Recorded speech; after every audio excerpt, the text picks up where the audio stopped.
नमस्कार बच्चों, स्वागत है आप सभी को व्योम एकेडमी चैनल पर। मैं रोहित रमाकर। जैसा कि आप सभी से मैंने वादा किया था कि मैं प्रतिदिन एक या दो वीडियो के माध्यम से कक्षा 8वीं 9वीं 10वीं के विषय गणित, विज्ञान और सामाजिक विज्ञान के सिलेबस को पूरा करने का प्रयास करूंगा। आज उन्हीं चीजों को आगे बढ़ाने का आज हम कोशिश करेंगे।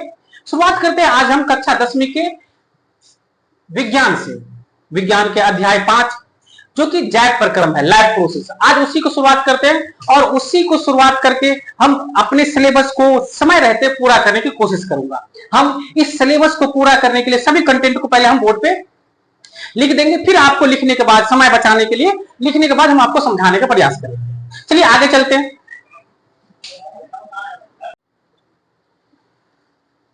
चलिए देखिए, चैप्टर है हमारा 5 और जो चैप्टर है लाइफ प्रोसेस, जैक प्रक्रम। जैक प्रक्रम का मीनिंग क्या होता है, इसका अर्थ क्या होता है? जैक प्रक्रम तो किसी भी जीव में उसके जीवन की, उसके लाइफ को चलाने के लिए जितनी भी गतिविधियां होती है, वही गतिविधियां क्या कहलाती है? लाइफ प्रोसेस कहलाती है। हमने कहा कि जीवों की गतिविधि। अब ये कौन सी जीव कौन है? अगर मैं बात करूं जीव, तो कौन सी, किसे हम जीव कहेंगे? जीव आपने नाम सुना होगा बचपन में, 6 क्लास में, 3rd 4th क्लास में। जीव एक होता है सजीव, दूसरा होता है निर्जीव, लिविंग थिंग्स और नॉन लिविंग थिंग्स। तो लिविंग थिंग्स और नॉन लिविंग थिंग्स, ये दोनों में क्या अंतर है? हम किस बेस पे, कौन सी मापदंड पे इन दोनों को अलग करते हैं?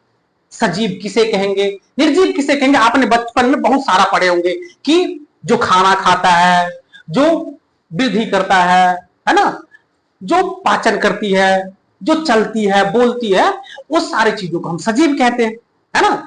ये मापदंड है, ये एक तरह से मापदंड है। तो जीवन की जो प्रक्रिया है वही क्या है?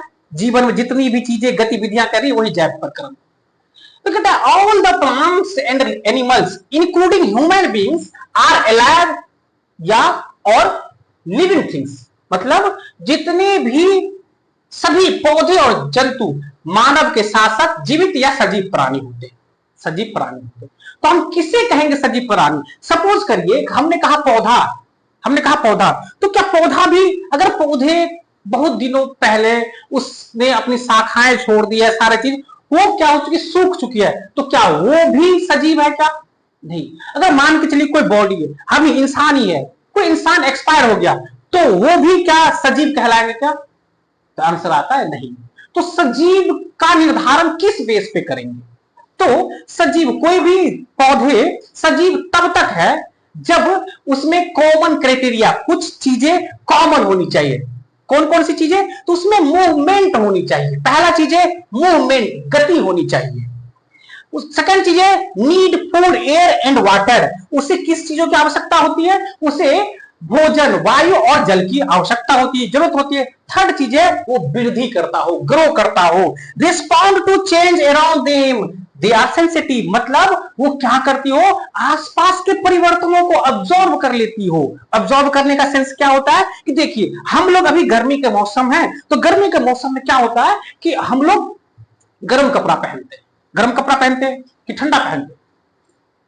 देखिए, जब गर्मी का मौसम, हम लोग सूती कपड़ा पहनना शुरू कर देते हैं, है ना। ठंड आते ही ऊनी कपड़ा पहनना शुरू कर देते हैं। क्यों? ताकि हम उसको रिस्पॉन्ड कर लेते हैं। जब और जो बाहरी वातावरण से है, ठंड के मौसम में देखिएगा तो लोग बाहर आना जाना थोड़ा कम कर देते। क्यों? कि उस वातावरण में अपने आप को ढालना चाह रहे होते। बिकॉज हम लोग क्या है? सेंसिटिव हैं। हम लोग क्या है? सेंसिटिव है। तो जितने भी लिविंग थिंग्स होते हैं वो सेंसिटिव होते हैं। आप देखते हैं पोलर बियर का नाम सुने हैं। पोलर बियर जो होता है वो ठंड के मौसम में क्या करती है? अपने आप को बर्फ के शिलाओं के अंदर बहुत दिनों तक छुपा के रखती है ना।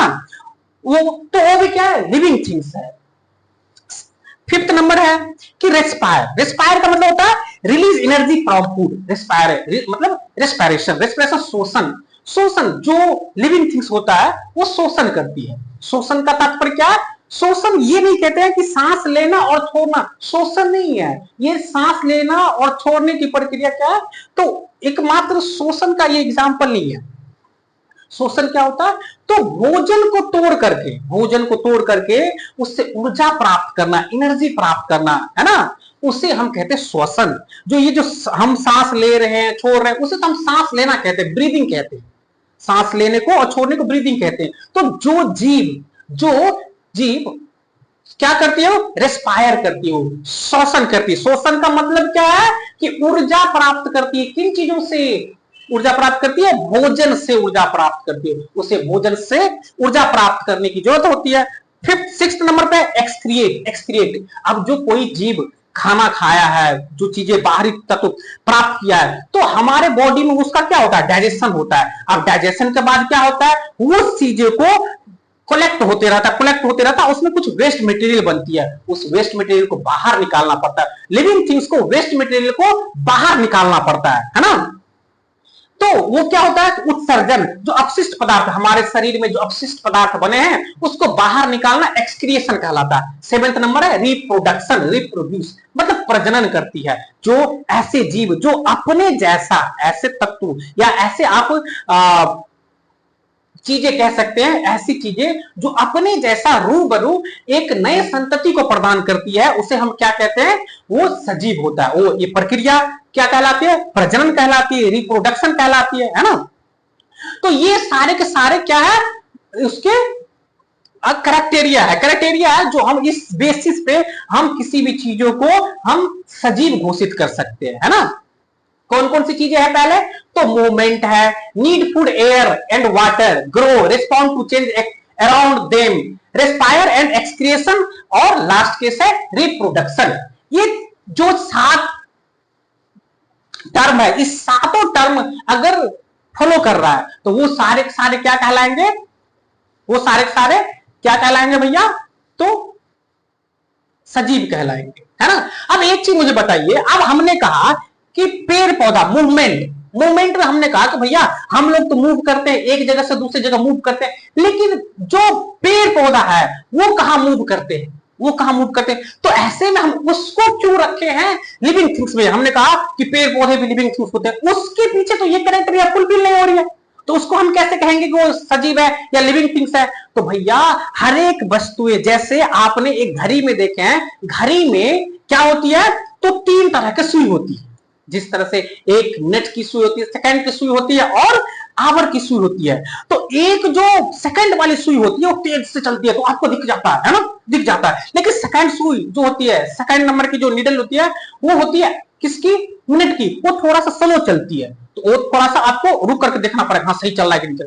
लेकिन थर्ड जो नंबर की नीडल होती है, थर्ड जो सुई होती है आवर की, उसको घंटों ऐसे करके निहारते रहो, ऐसे करके देखते रहिए, फिर भी आपको पता नहीं चलेगा वो चल रही कि नहीं चल रही है, अनुभव कर पाएंगे। तो अभी कुछ देर पहले यहाँ पे थी, फिर यहां से यहां आ गई, 6 पे थी तो थोड़ा थोड़ा आगे बढ़ रही, अनुभव कर रहे हैं, दिखती नहीं है गति। तो ऐसे वस्तुएं कुछ ऐसी, जैसे प्लांट है, प्लांट में भी क्या होता है? उसकी भी वृद्धि होती है, मतलब उसमें भी मूवमेंट होती है, लेकिन उसकी मूवमेंट बहुत ज्यादा नहीं होती है। और उसकी मूवमेंट कौन सी चीजें करती है? तो उसकी मूवमेंट करती है लीव्स मूवमेंट करती है, उसकी ब्रांचेस मूवमेंट्स करती है, उसके रूट्स मूवमेंट करती है, जड़ मूवमेंट्स करती है। तो उस बेसिस पे उसमें भी मूवमेंट होता है ना, लेकिन उसकी मूवमेंट हमें नहीं दिखता। जिस तरह से आवर की नीडल मतलब घंटों की जो सुई होती है उसकी मूवमेंट हमें नहीं देखने को मिलता, उसी ढंग से पेड़ पौधे की गति को भी हम नहीं देख पाते। आइए, इस चीजों के लिए तो सभी को समझ में आ गई होगी कि नीड फूड, भोजन की आवश्यकता। आप देखिए भैया, हम लोग को जो एनर्जी, भोजन की आवश्यकता होती है, एनर्जी, कोई भी काम करते हैं तो काम करने के लिए आपने जब आप 6th क्लास में पढ़े होंगे, why do you eat food. Why do you eat food का मतलब होता है कि हम भोजन क्यों करते हैं, भोजन क्यों करते हैं। तो उसके रीजन में आपको 4-5 आंसर बचपन में लिखाए गए होंगे। क्या? Food give us energy to do work. Food give us energy to do work मतलब फूड हमें क्या करती है? ऊर्जा देती है किसी काम को करने के लिए, किसी काम को करने के लिए। तो भैया आप जब कोई काम करोगे तो काम करने के लिए तो ऊर्जा चाहिए। अब ऊर्जा चाहिए, वो मिलेगी कहां से? तो भोजन से। तो ये भोजन, एयर चाहिए। तो भैया आप ब्रीदिंग करोगे सांस लेने के लिए, आप जैसे ही आप कहते हो कि किसी ने 2 मिनट तक मतलब नाक मुंह बंद करके नहीं रह सकता, क्यों नहीं रह सकता? एयर नहीं जाएगी। एयर का क्या मतलब बनता है भैया? एयर क्या जरूरत है उस चीजों को? तो एयर की जरूरत कैसे पड़ जाती है? जैसे मान के चलिए कि आप खाना खाए हैं, है ना, अब खाना खाएं, उसमें उस चीजों को क्या होता है, वो चीजें आगे बढ़ती हुई चली जाती है, यहां से बकल कैविटी से एसोफोगस, एसोफोगस से क्या होता है, मतलब स्टमक, स्टमक से स्मॉल इंटेस्टाइन, फिर स्मॉल इंटेस्टाइन से लार्ज इंटेस्टाइन, रेक्टम, मेनस होते हुए बाहर निकल जाती है। लेकिन इस प्रक्रिया में एनर्जी लगी तो भोजन से निकलेगी।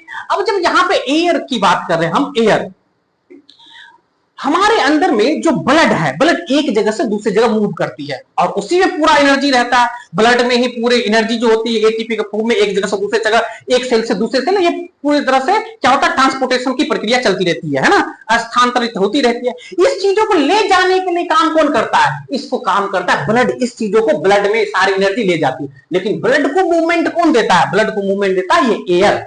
और यही एयर है जो एयर हम इनहेल करते हैं, एक्सहेल करते हैं, ऑक्सीजन के रूप में हम इनहेल करते हैं और कार्बन डाइऑक्साइड के रूप में हम उसे बाहर कर देते हैं, है ना, कार्बन डाइऑक्साइड में बाहर कर देते हैं। फिर वाटर, वाटर क्या हमारे बॉडी, अच्छा सुनिए, वाटर क्या, आपने बहुत सारे न्यूट्रिएंट्स को देखा है, बहुत सारे न्यूट्रिएंट्स पढ़ा है कि हम जो भोजन खाते हैं उस भोजन में हमारे शरीर के लिए कुछ पोषक तत्व होता है, हमारे शरीर के लिए कुछ पोषक तत्व होता है, हमारे शरीर के लिए वो ऊर्जादायक होता है, वो हमारे शरीर के लिए बहुत ही ज्यादा जरूरी होता है। उस चीजों को हम न्यूट्रिएंट्स कहते हैं, न्यूट्रिएंट्स कहते हैं। ये क्लास 6 की चीज है न्यूट्रिएंट्स।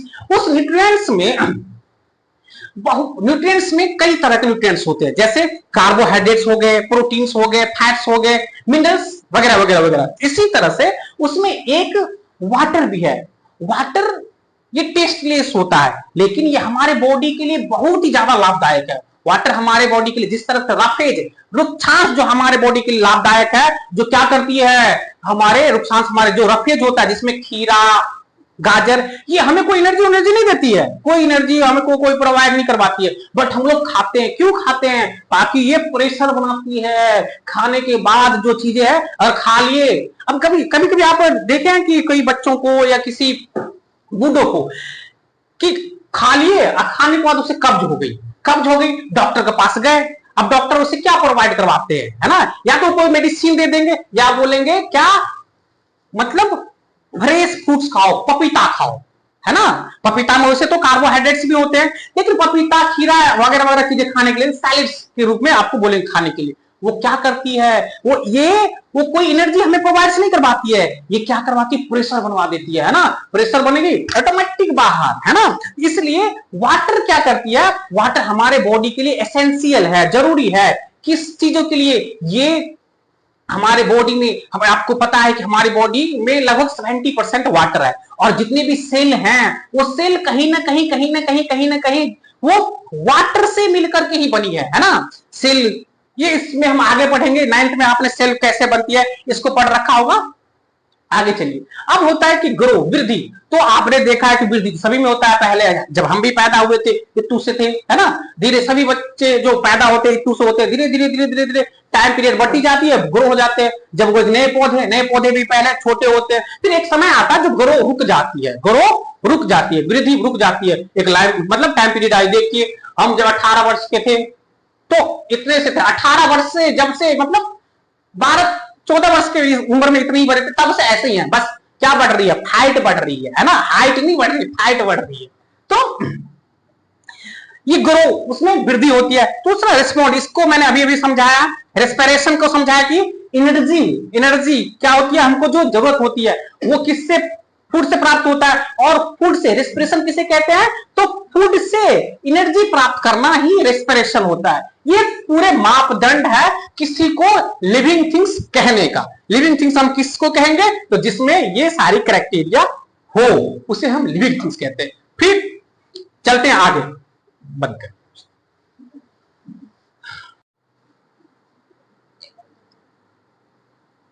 चलिए बच्चों, अब चलते हैं कि व्हाट इज लाइफ प्रोसेस, जात प्रक्रम या जीवन की प्रक्रिया क्या है। तो जैसे कि हमने आपको बताया था कि किसी जीवधारी द्वारा अपने जीवन को चलाने के लिए जो भी गतिविधियां की जाती है वही जात प्रक्रम है। जो बेसिक चीजें की जाती है वही जात प्रक्रम है। जैसे कि आप क्या सब करते हैं, तो शोषण करते हैं, पाचन करते हैं, पोषण करते हैं, उत्सर्जन करते हैं, परिवहन करते हैं। ये आपके बॉडी में ऑटोमेटिक ये सब क्या होता है, आप लोग करते हैं। खाना खाते हैं तो खाना क्या हो गया, ये अंतर्ग्रहण कहलाती है। खाना किस में आ जाएगा, पाचन में आ जाएगी, पोषण में आ जाएगी। शोषण, सांस लेते हैं, शोषण में आ जाएगी। फिर परिवहन, जो ब्लड हमारे शरीर में अंदर सर्कुलेट करती है वो परिवहन में आ जाएगी। उत्सर्जन, उत्सर्जन मतलब क्या होता है? एक्सक्रिएशन, एक्सक्रिएशन क्या है? हमारे शरीर से जो वेस्ट मटेरियल बाहर निकलती है उसे हम एक्सक्रिएशन, जैसे हम यूरिन हमारे शरीर से कैसे बाहर निकलता है, पेशाब कैसे बाहर निकल जाता है, जिसे हम मूत्र कहते हैं। तो फिर उसी तरह से control and coordination, control and coordination क्या है? नियंत्रण समझ, नियंत्रण समझ में किसका? पूरा ब्रेन का फंक्शन है, इसके बारे में हम पढ़ेंगे। फिर रिप्रोडक्शन, रिप्रोडक्शन क्या है? प्रजनन, प्रजनन में क्या है कि जो कोई भी जीव जो अपने ही जैसे क्या करते हैं, कोई जीव को जन्म देती है, अपने संतति को प्रदान करती है, वही चीजें हम क्या कहलाते हैं? रिप्रोडक्शन कहलाती है। तो वही चीजें आप अगर इसको हम डिफिनेशंस के तौर पे कैसे लिखेंगे तो ये देखिए, the basic function performed by living organism, the basic function performed by living organism to maintain their life on this earth are called life process। मतलब इस पृथ्वी पर अपने जीवन को बनाए रखने के, इस पृथ्वी पर अपने जीवन को बनाए रखने के लिए जो भी मूलभूत क्रियाएं की जाती है उसे हम क्या कहते हैं? लाइफ प्रोसेस, जैव प्रक्रम या जीवन की प्रक्रिया कहलाती है, जैव प्रक्रम या जीवन प्रक्रम कहलाती है। तो एग्जांपल में आपने क्या सब करते हैं तो वो सारी चीजें मैंने बता दिया, nutrition, respiration, transportation, excretion, control and coordination और रिप्रोडक्शन। बच्चों इन सारे क्रियाओं को करने के लिए, इन सारे क्रियाओं को करने के लिए हमें ऊर्जा की आवश्यकता होती। बिना ऊर्जा के मैं नहीं बोल सकता हूं, नहीं चल सकता हूं, मतलब कोई भी एक्टिविटी आप कर ही नहीं सकते हैं। तो जितनी भी चीजें आप चाहे, आप जब सो रहे होते हैं तो आपका बॉडी क्या होता है? बॉडी रेस्ट में होती है, बट आपका ब्रेन चल रहा होता है। तो उस समय भी ब्रेन तो काम कर ही रहा ना, उस समय भी ब्रेन को आपको क्या चाहिए? ऊर्जा चाहिए होता है। तो आपके बॉडी को हमेशा आपको क्या चाहिए? ऊर्जा चाहिए। तो ऊर्जा हमको मिलती कहां से है? ऊर्जा मिलती है फूड से, भोजन से। All living organism need energy to perform various life process। सभी सजीव प्राणियों को जीवन की प्रक्रिया को पूरा करने के लिए ऊर्जा की आवश्यकता होती है। हम यह ऊर्जा भोजन से प्राप्त करते हैं। We got energy from food। यहां तक की चीजें समझ में आ गई? यदि समझ में आ गई तो इस चीज को नोट कर लीजिए, फिर हम आगे चलते हैं। हाँ? The process of taking food, the process of taking food and utilize them by an organism that is called nutrition। मतलब किसी भी जीवों द्वारा भोजन को ग्रहण करना और उसका उपयोग करना, वो क्या कहलाती है? पोषण कहलाती है ना? कि सपोज करिए कि हमने क्या करा, कोई सेब खाई, है ना? सेब खाई, अब सेब खाने के बाद शरीर क्या करती है? उसका उपयोग करती है। कोई भी चीज खाती है तो उसका उपयोग करती है, किस चीज के लिए? ऊर्जा प्राप्त करने के लिए, ऊर्जा प्राप्त करने के लिए। और ऊर्जा प्राप्त करके उससे हम क्या करते हैं? वेरियस एक्टिविटी करते हैं, है ना? क्योंकि आपको पता है कि किसी भी काम करने के लिए हमको किस चीज की आवश्यकता होती है? एनर्जी की आवश्यकता होती है। तो the process of taking food and utilize them by the organism that is called nutrition. किसी भी जीव द्वारा भोजन को ग्रहण करना तथा उसका उपयोग करना ही पोषण कहलाती है। Every kinds of food have some substances that are essential for our body। मतलब हर एक जितने भी भोजन होते हैं उस भोजन में कुछ महत्वपूर्ण पदार्थ होते हैं, जो हमारे बॉडी के लिए बहुत ज्यादा आवश्यक होती है। उसे हम क्या कहते हैं? पोषक पदार्थ कहते हैं, उसे हम क्या कहते हैं? न्यूट्रिएंट्स कहते हैं। जैसे आपने सेब खाई, आपने केला खाई, आप मतलब चावल खाते हैं, आप मक्का खाते हैं, तो उन सभी में क्या होता है? जैसे मक्का में देखेंगे तो कार्बोहाइड्रेट्स होते हैं, फिर उसमें क्या होता है? तो हर एक पदार्थों में जितने भोज्य पदार्थ है उसमें कुछ ना कुछ क्या होता है? मतलब पोषक पदार्थ पाई जाती है। जैसे आप देखेंगे तो गेहूं में क्या होता है? तो गेहूं में, चावल में, उसमें क्या होता है? तो कार्बोहाइड्रेट्स होते हैं, है ना? जैसे विटामिन किस में होता है? तो एग में होता है, अंडा में होता है, मांस में होता है, विटामिन होते हैं, है ना? कई सारे फ्रूट्स में भी विटामिन होते हैं। देखिए न्यूट्रिएंट्स, तो न्यूट्रिएंट्स क्या होता है? तो कार्बोहाइड्रेट्स होता है, प्रोटीन्स होता है, फैट्स होता है, विटामिन, मिनरल्स, रफेज वाटर, ये सारे के सारे क्या है? ये किसी न किसी भोजन में पाई जाती है। इसलिए जो भोजन में जो भी एसेंशियल पदार्थ जो हमारे बॉडी के लिए आवश्यक है उसे न्यूट्रिएंट्स कहते हैं। Source of carbohydrates, source of carbohydrates, अगर ये देखिएगा तो भैया कार्बोहाइड्रेट्स किन चीजों में रहता है? वो सोर्स ऑफ कार्बोहाइड्रेट्स होता है। प्रोटीन्स किसमें पाई जाती है? फैट्स किसमें पाई जाती है? विटामिन किसमें पाई जाती है? तो कार्बोहाइड्रेट्स होता है जो होता है वो इस पपाया में, पपीता आदि आदि पपीता में होता है। प्रोटीन्स किस में होता है? तो प्रोटीन्स आप देखिएगा एग में होता है, मिल्क में होता है। फैट्स किस में होता है? तो फैट्स जितने भी ऑयली सब्सटेंसेस हो गए उसमें फैट्स पाए जाते हैं। विटामिन क्या हो गया? तो विटामिन कई सारी चीजें होती है, vitamin A, vitamin B, vitamin C, हर एक चीजों के बारे में। तो विटामिन किस में पाए जाता है? तो फ्रूट्स जितने भी होते हैं उसमें विटामिन पाए जाते हैं। पपाया में ही विटामिन पाए जाते हैं। मिनरल्स में देखिएगा आयरन क्या होता है? आयरन एप्पल पाई जाती है, सेब में पाई जाती है। और कैल्शियम किसमें पाई जाती है? कैल्शियम पाई जाती है बनाना में पाई जाती है ना। और उसमें फास्फोरस भी पाई जाती है। तो ये इन सारी चीजें हैं, ये न्यूट्रिएंट्स कहलाते हैं, कार्बोहाइड्रेट्स। क्योंकि जब भी आप पपीता खाए इसका मतलब क्या है? आपकी बॉडी को थोड़ी पता है कि आपने पपीता खाया, उसको क्या पता? उसको सिर्फ कार्बोहाइड्रेट से लेना देना है ना। तो प्रोटीन्स ये सारी चीजें बॉडी को थोड़ी पता है। वो आप जो खा रहे हो सेब, अंगूर, अनार, दाना जो भी खा रहे हो उससे उसको लेना देना नहीं है बॉडी को। बॉडी को ये पता है कि कार्बोहाइड्रेट्स आ रहा है, प्रोटीन्स आ रहा है, विटामिन आ रहा है, क्या चीजें आ रहा है, उसको सिर्फ न्यूट्रिएंट्स से लेना देना होता है ना। तो ये चीजें सारे के सारे क्या है? न्यूट्रिएंट्स जो हमारे भोजन में पाई जाती है वो हमें क्या होता है? न्यूट्रिएंट्स कहलाती है। अब देखिए जो न्यूट्रिएंट्स है उस न्यूट्रिशंस जो ये न्यूट्रिएंट्स है उसको हम कैसे किस विधि से हम कंज्यूम करते हैं, है ना। तो उसकी दो विधि है। कौन कौन सी विधि? तो उसको हम कहते हैं मोड्स ऑफ न्यूट्रिशन। जो न्यूट्रिशन कितने विधि होती है? उसके दो विधि होती है। एक होता है ऑटोट्रॉपिक, दूसरा होता है हेट्रोट्रॉपिक। ऑटोट्रॉपिक में क्या होता है? स्व पोषण। ऑटो का मतलब होता है सेल्फ, ट्रॉपिक का मतलब होता है पोषण, खुद में पोषण। ट्रॉपिक का मतलब होता है न्यूट्रिशन, है ना। ऑटो ट्रॉपिक मतलब सेल्फ न्यूट्रिशन। तो जिसमें वह जीव जो खुद क्या कर रहे थे? मोड्स ऑफ न्यूट्रिशन क्या होता है? तो जिसमें मतलब जो पोषक पदार्थ है, जितने भी न्यूट्रिएंट्स है, हम उसको अपने बॉडी के अंदर में कैसे लेते हैं, उसकी कितनी विधि है ना। तो उसकी दो विधि है। एक तो ऑटोट्रॉपिक होता है, दूसरा हेट्रोट्रॉपिक। एक तो स्वयं से लेते हैं, स्वयं से बन, और दूसरा होता है परपोषी। जैसे स्वपोषी का मतलब क्या होता है? स्वपोषी। ऑटोट्रॉपिक मतलब क्या होता है? The modes of nutrition in which organism taking food by themselves या synthesise the food by themselves. वैसा पोषण जिसमें ऑर्गेनिज्म कोई भी जीव क्या करता है? अपना पोषण स्वयं ही बनाता है, स्वयं भी बनाता है। तो इस यूनिवर्स में मात्र एक प्लांट ही है जो ऑटोट्रॉपिक्स है। और भी कौन सी प्लांट? जो ग्रीन लीव्स जिसमें होता है, हरे पत्तियों वाले, उसे हम स्वपोषी कहते हैं, है ना। और ऑटोट्रॉपिक में उसके बाद जितने भी हैं वो सारे सारे क्या हो जाएंगे? हेट्रोट्रॉपिक हो जाएंगे। हम भी क्या है? हम भी हेट्रोट्रॉपिक भी है, हेट्रोट्रॉपिक है। जो एनिमल्स है सारे हेट्रोट्रॉपिक्स है ना। अब देखिए एक अमरबेल का नाम आपने सुना होगा। अमरबेल क्या होता है? तो दूसरे पीपल के पेड़ों में या बरगद के पेड़ों में एक लत्ती जैसा पाई जाती है ना, वो क्या होता है? उसे अमरबेल कहते हैं। अमरबेल भी क्या होता है? तो वो अपना खुद का खाना नहीं बनाती है, वो क्या करती है? तो दूसरे पौधों पे होस्ट के रूप में रहती है और वहां से वो दूसरे पौधे से अपना भोजन प्राप्त करती है। उसे हम क्या कहते हैं? हेट्रोट्रॉप्स। उसे हम क्या कहेंगे? हेट्रोट्रॉप। जो जीव क्या होता है? अपना भोजन स्वयं बनाए, ऑटो सेल्फ, मतलब उसे हम कहते हैं ऑटोट्रॉप्स। तो मोशन ऑटोट्रॉपिक मोस्ट न्यूट्रिशंस क्या होती है? Autotrophic nutritions the mode of nutritions in which organism synthesise their food by themselves, that is called autotrophics, है ना। इसके बारे में हम लिख भी दे रहे हैं, तब तक आप इस चीज को नोट कर लीजिए।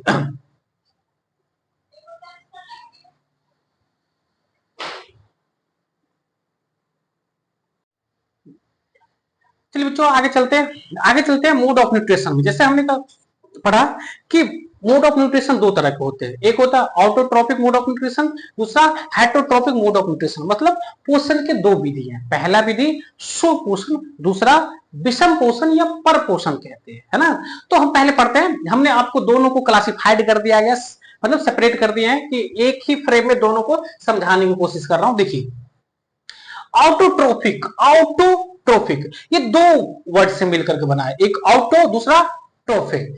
ऑटो का मतलब होता है सेल्फ और ट्रोफिक का मतलब होता है nutrition. The mode of nutrition in which organism make their foods by themselves मतलब स्वयं से बनाता है। तो उसे हम क्या कहते हैं? Autotrophic mode of nutrition.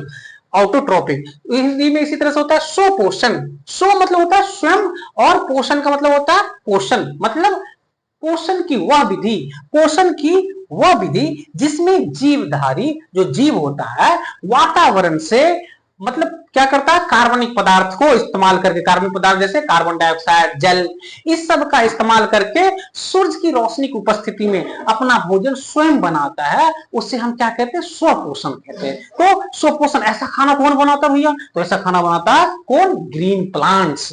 Green plants जिसके पत्ते क्या हो, हरे भरे हो, ग्रीन प्लांट्स, है ना। तो ग्रीन प्लांट्स क्यों इस चीजों को क्यों कर पाता है और प्लांट्स क्यों नहीं कर पाता है, क्योंकि सिर्फ और सिर्फ ग्रीन प्लांट्स, जो ग्रीन पत्तियां होती है उसमें क्या पाई जाती है, उसके लीव्स में मतलब क्लोरोफिल नाम के ग्रीन पिगमेंट पाई जाती है। उस पिगमेंट को क्या कहते हैं, क्लोरोफिल। ये क्लोरोफिल क्या करती है ना, वो सनलाइट को कैप्चर करने में क्या मतलब कैपेसिटी रखता है। अदरवाइज ये और जो लिप्स हैं वो सनलाइट को कैप्चर नहीं कर पाएंगे, और जब सनलाइट को कैप्चर नहीं कर पाएंगे वो लोग अपना वो जीव, वो पौधा अपना भोजन नहीं बना पाएगा, है ना। तो सिर्फ और सिर्फ ग्रीन प्लांट्स ही है जो क्या करती है, उसके लीव्स, उसके स्टीम्स, वो क्या करते हैं, सनलाइट्स को ऑब्जॉर्व करते हैं, और सनलाइट्स को ऑब्जॉर्व करके कहा, ये पूरा प्रोसेस कहां पे होती है, लीव्स में होती है ना, लीव्स में होती है। और वो अपना भोजन स्टोर भी कहां करती है, लीव्स में ही करती है। इसलिए लीव्स को, पत्तियों को क्या कहते हैं, हरे पौधे के पत्तियों को हम क्या कहते हैं, फूड फैक्ट्री कहा जाता है, खाद्य संग्राहक कहा जाता है, खाद्य फैक्ट्री कहा जाता है ना। तो ग्रीन प्लांट्स क्यों इस न्यूट्रिशंस को cell auto nutrition, mode of nutrition कर पाते हैं, क्योंकि उसमें क्लोरोफिल नाम का एक हरा वर्णक मौजूद होता है जो कि सनलाइट को ऑब्जॉर्व करने में मदद करती है। बेटे क्या है, तो पोषण की वो विधि जिसमें जीव वातावरण से वे उपस्थित कार्बनिक पदार्थ जैसे कि कार्बन डाइऑक्साइड, जल और जो एवं सौर ऊर्जा की मदद से स्वयं खाना बनाता है, उसे हम क्या कहते हैं, स्वपोषण कहते हैं। सेकंड ऑफ केस, वो रुकता नहीं है, आप ऐसे करते हैं आवाज आ जाती है। चलिए, second of case, हेट्रोटॉपिक mode of nutrition. हेट्रोटॉपिक mode of nutrition, Hindi में परपोषण की विधि, परपोषण की विधि। तो परपोषण देखिए, पहले तो हिंदी में समझिए परपोषण क्या होता है। पर मतलब कहते हैं दूसरा, कहते हैं पराया है क्या, मतलब दूसरा है क्या, तो पर का मतलब होता है दूसरा, और पोषण का मतलब क्या होता है, पोषण। इसी तरह से हेट्रोट्रोफिक, हेट्रोट्रोफिक ये दो वर्ड से मिलकर बना है, एक होता है हेट्रोस, दूसरा ट्रोफिक। हेट्रोस का मतलब वही होता है अदर्स, और ट्रोफिक का मतलब होता है न्यूट्रिशन। तो क्या कहते हैं, पोषण की वह विधि जिसमें जीव अपना भोजन स्वयं नहीं बना पाता, वो किसी दूसरे जीवों पर निर्भर रहता है। भोजन के लिए क्या करता है, किसी दूसरे जीवों पर निर्भर करता है और उसी से अपना भोजन प्राप्त करता है। उसे हम क्या कहते हैं, परपोषण कहते हैं, उसे परपोषण कहते हैं। The mode of nutrition in which an organism does not synthesize their food, they depends upon other animals for food, that is called heterotrophic mode of nutrition, that is called heterotrophic mode of nutrition। Example में human beings, animals, birds, insects, ये etc। जैसे हम लोग भी हैं, क्या आप लोग को लगता होगा कि हम लोग तो खुद से खाना बनाते हैं, तो खुद से जो खाना बनाते हैं तो उसमें जो रॉ मटेरियल है, रॉ मटेरियल क्या सब होता है, तो आप देखिएगा रॉ मटेरियल हमको क्या चाहिए, चावल चाहिए होता है, गेहूं चाहिए होता है, वो सब चीजें कहां से प्राप्त करते, खुद से लाते हैं क्या, नहीं, वो हमें प्लांट से मिलता है ना, प्लांट से मिलता है। तो हम खुद पे थोड़ी डिपेंडेंट है, हम भी किस पे डिपेंडेंट हो गए, तो प्लांट्स पे डिपेंडेंट हो गए, हम किसी दूसरे पे डिपेंड हो गए। तो जब ये भोजन के लिए हम किसी दूसरे पे डिपेंड होना पड़ता है, इस मोड ऑफ न्यूट्रिशन को हम क्या कहते हैं, परपोषण या हेट्रोटॉपिक मोड ऑफ न्यूट्रिशन कहते हैं, हेट्रोटॉपिक मोड ऑफ न्यूट्रिशन कहते हैं। तो ये सारे के सारे कौन है, हेट्रोटॉपिक मोड्स ऑफ न्यूट्रिशन करने वाले जीव है। और ग्रीन प्लांट्स क्या है, तो उसमें ऑटोट्रॉपिक मोड ऑफ न्यूट्रिशन होता है, स्वपोषण होता है, वो अपना खाना स्वयं बना पाता है। तो यहां तक की वीडियो थोड़ी सी लंबी हो जाएगी, मिलते हैं नेक्स्ट वीडियो में। इससे आगे हम नेक्स्ट वीडियो में बात करेंगे। तब तक अपना ख्याल रखिए और बड़ों का आदर करिए और शिक्षा को समय दीजिए। राधे राधे।